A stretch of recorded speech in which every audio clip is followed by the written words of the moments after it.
Welcome Sobat Kos, kita ketemu lagi.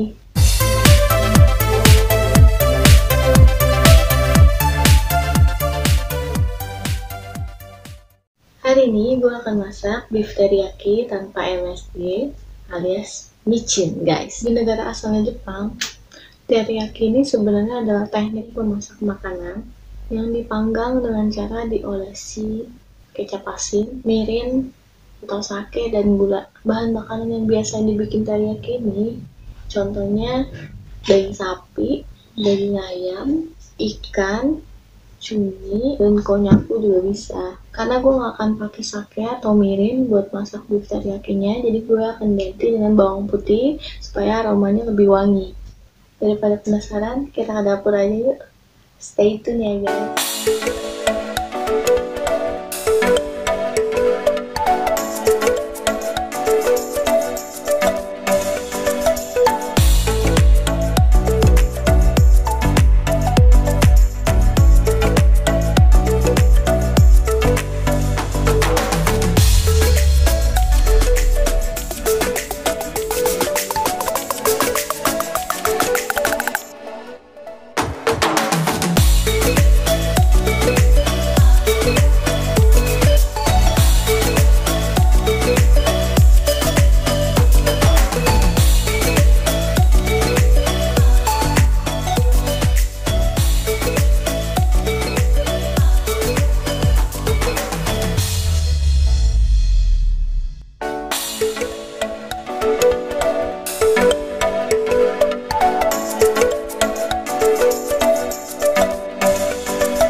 Gak isi kan guys, so why don't you try at home or at kosan. Sampai di sini dulu ya hari ini. Jangan lupa like and comment, dan yang belum subscribe silahkan subscribe ya. Thank you again for watching my video.